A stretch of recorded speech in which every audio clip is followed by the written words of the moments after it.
analizar de forma inmediata si retiramos nuestra representación en el país en conflicto. Necesitamos analizar también la pertinencia de que esté aquí la embajadora de Venezuela en nuestro país.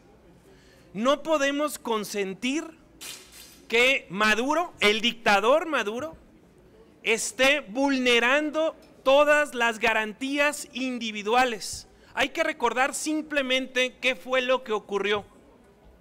Maduro perdió la mayoría en la Asamblea Nacional, en su parlamento. Como la perdió, como ya no la podía controlar, como no puede perpetuarse en el poder con ese parlamento, convocó de forma absolutamente ilegal a un Congreso Constituyente para reformar la Constitución y perpetuarse en el poder. Ha habido violencia, ha habido sangre, ha habido pérdidas humanas, más de 100 hasta el momento, el mismo día de la jornada electoral. Esto es inaceptable y la comunidad latinoamericana, la comunidad internacional ya no puede seguir con los brazos cruzados sin decir, sin hacer absolutamente nada. Por ello es que el día de hoy el Grupo Parlamentario de Acción Nacional propone este punto de acuerdo y pondrá a discusión el que el Poder Legislativo pueda consensar una posición en la cual entonces tengamos con mayor firmeza ya sanciones políticas para Venezuela, en donde en breve podamos decidir si continúa o no la permanencia de nuestra embajadora en su país. También posibles sanciones económicas en la relación y que ésta, mientras se corrige la situación, se limite al mínimo espectro de relación. No podemos seguir viendo sin actuar, porque la pregunta que haríamos es: ¿qué es lo que estaríamos esperando más? ¿Cuántas muertes más? ¿Cuántas violaciones más? ¿Cuántas detenciones más de los líderes opositores? En el México que hoy aspiramos a construir es un México de las libertades, es un México de las garantías, y México está integrado en una comunidad internacional y por eso México debe hablar y debe liderar este esfuerzo de América Latina en beneficio de los derechos humanos y de la democracia. También nosotros estaremos exhortando que México dé la bienvenida a cualquier venezolano que esté en situación de riesgo, de libertad o físico, para ellos y su familia, de manera temporal mientras esto se corrige. También convocar a los diferentes organismos internacionales para que ahí se haga la denuncia pública y no ocurra lo que vimos recientemente en el estado de Quintana Roo, donde las organizaciones internacionales no lograron un consenso con determinación para ya sancionar las políticas antidemocráticas y violatorias de los derechos humanos de Venezuela. Amigas y amigos, para Acción Nacional los derechos humanos no tienen frontera, por eso tenemos que expresarlo y decirlo con toda claridad. Esto es lo que nos preocupa en México. Visiones populistas, demagógicas, que puedan llevar a nuestro país a lo que hoy tiene Venezuela. En Venezuela la gente no tiene qué comer porque no tiene dinero para comprar, pero tampoco porque en las tiendas hay nada que vender. Ese es el tamaño de la crisis humanitaria que líderes mesiánicos que se parecen a Andrés Manuel López Obrador provocaron en aquel país. Por eso no lo queremos aquí en nuestro país y por eso es momento de que todos los mexicanos abramos los ojos para ver qué rumbo queremos en el futuro inmediato para México. También señalar que no vemos con claridad que Andrés Manuel López Obrador se pronuncie sobre Rigoberto Salgado, el delegado de Tláhuac, que está vinculado claramente con delincuencia organizada que lamentablemente vemos que ya entró en la Ciudad de México. Yo soy michoacano, Sé cómo inician las redes del narcotráfico, cómo empiezan consintiendo con autoridades, pactando con autoridades, financiando sus campañas y luego sometiendo a estas autoridades. El gobierno del Distrito Federal no puede permitir que se extienda la delincuencia organizada en la capital de nuestro país. Debe hacer el gobierno del Distrito Federal junto con el gobierno federal una estrategia que impida que las redes de la delincuencia organizada se extienda en la Ciudad de México.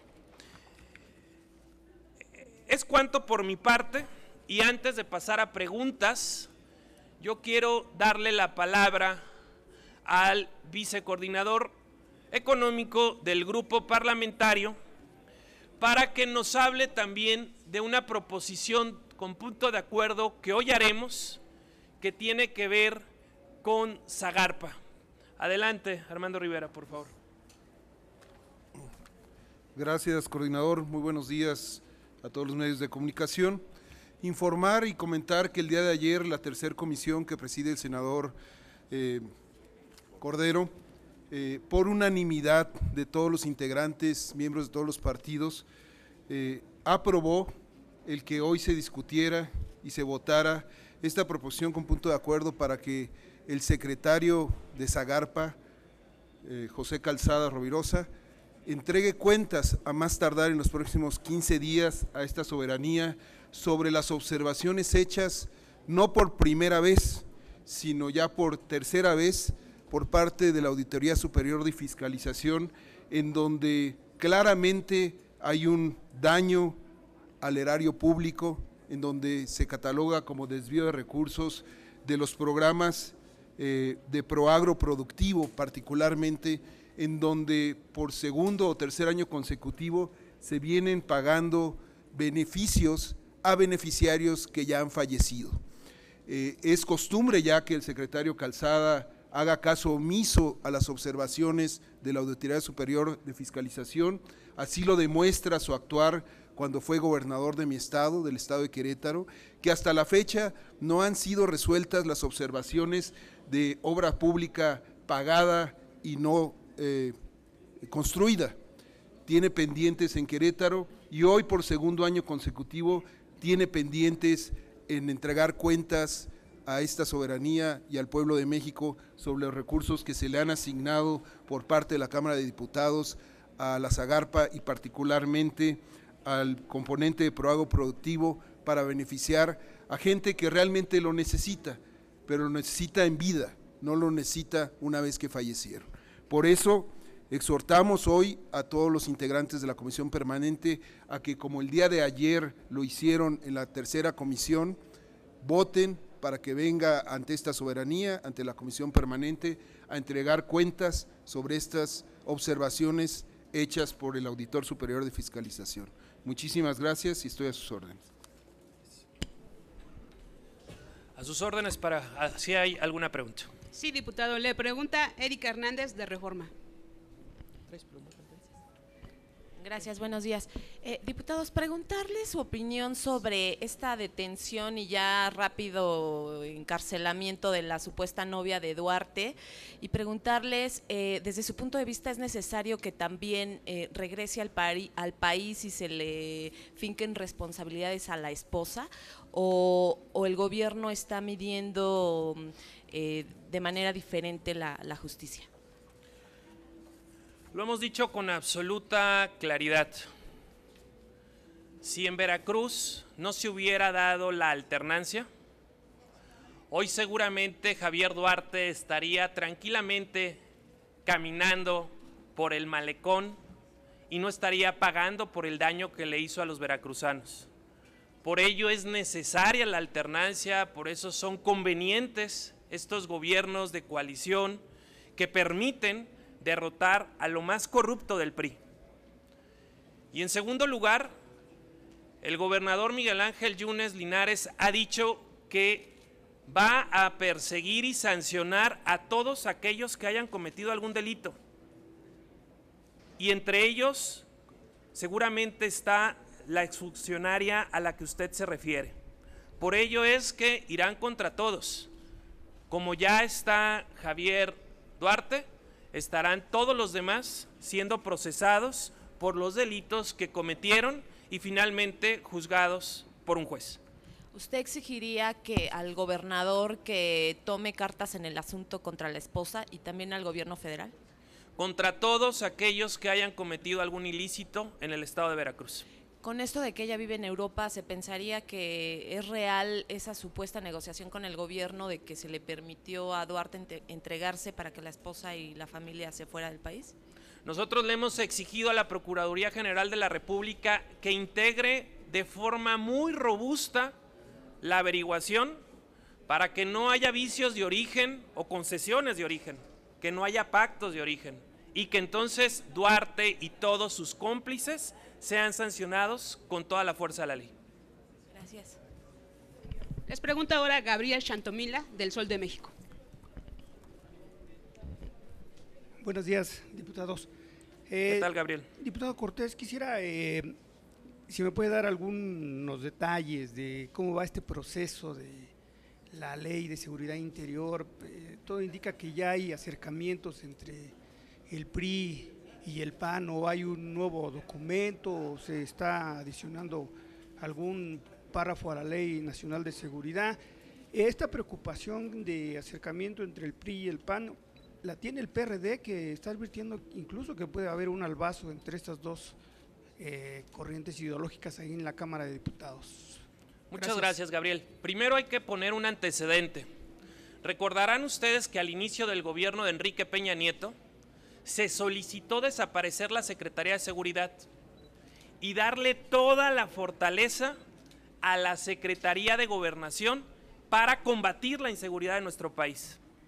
Acción Nacional, de forma responsable, como oposición seria, apoyó al gobierno entrante de Enrique Peña Nieto, que decían, por cierto, en campaña que ellos sí podrían, que con ellos habría menos violencia.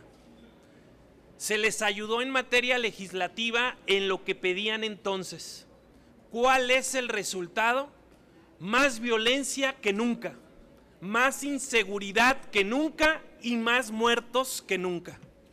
Por ello es que nosotros estamos muy preocupados y hemos insistido que sí es necesario darle un marco jurídico de actuación a las Fuerzas Armadas, pero que también es necesario fortalecer nuestras policías municipales, estatales y federal y coordinarlas de forma adecuada para que sea de forma subsidiaria como se enfrente la inseguridad en nuestro país, y que cuando no pueda la primera instancia sea la siguiente la que actúe, y que sean las fuerzas militares las que sean la última instancia cuando enfrenten los retos de seguridad.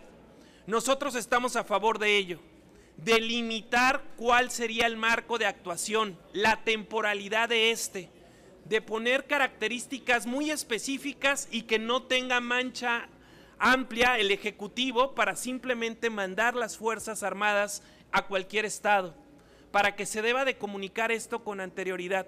Por supuesto que estamos de acuerdo, hay esfuerzos para lograr las coincidencias, es una iniciativa que se presentó ya en Cámara de Diputados por diversos partidos políticos, que se ha discutido entre las dos cámaras, que hemos discutido con gobernadores que citamos por parte de la Junta de Coordinación Política y que ha sido ampliamente discutida. Nosotros teníamos la intención de hablar de los temas de seguridad en un periodo extraordinario. No ha habido consensos suficientes y confiamos que en el próximo periodo ordinario se logren los consensos con el mayor número de fuerzas políticas para enfrentar lo que el gobierno federal no ha podido, que es abatir la inseguridad que vive nuestro país. En este momento, diputado, ¿ya están trabajando sobre el texto, en el tema, entre PRI y Perdón, PAN? Gabriel, no te escucho. ¿Ya están trabajando en el tema en este momento entre el PRI y el PAN? Lo hemos venido haciendo desde el inicio del año 2017. Sería todo, diputados. No Muchas tenemos más gracias, preguntas. pasen buen día. Gracias. Gracias. Nos vemos ahorita, amiga querida. ¿Cómo andas? Oye, Miguel, denme un segundo. A continuación, compañeros de las cámaras, vamos a tener la conferencia de prensa anunciada por el Grupo Parlamentario del Partido de la Revolución Democrática. Es que les pedimos que por favor no se retiren de sus sitios.